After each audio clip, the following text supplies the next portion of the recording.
Next, the First Amendment, retaliation. The First Amendment will protect you if you were prosecuted because you filed complaints, spoke out, challenged police, or asserted your rights.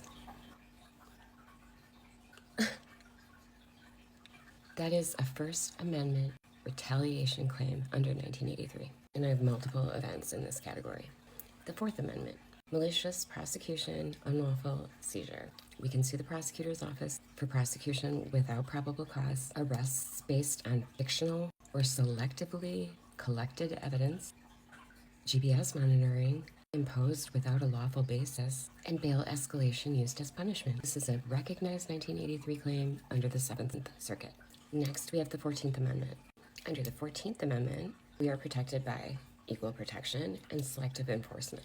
If police and prosecutors enforced laws against me but not somebody else, ignored my complaints while prosecuting me, and treated me differently based on animus or retaliation, this is a selective enforcement claim, and I definitely have a pattern. The 14th Amendment, property deprivation and bail funds. The misallocating of bail funds, that's a thing. Misallocating bail funds despite a court order is procedural due process, unlawful taking of property. This is also actionable under 1983. Next, we have conspiracy claims. We are protected for conspiracy claims under U.S.C. 42, 1985, sub 3. If prosecutors and police coordinated to fabricate for probable cause, suppress evidence, retaliate against someone, we can plead 1985, sub 3 conspiracy, which requires an agreement, overt acts, deprivation of rights. I've described many of these. Not to you, but in my lawsuit.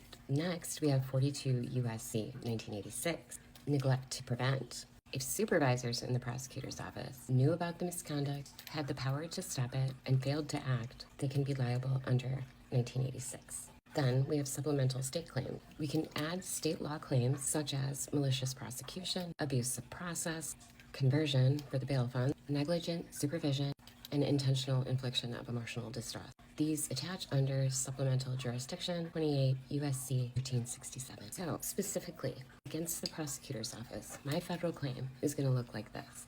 1983, Brady, fabrication of evidence, malicious prosecution, First Amendment retaliation, 14th Amendment due process, equal protection, selective enforcement, Monell liability, policy, custom, failure to train, 1985, sub 3, conspiracy, 1986, neglect to prevent.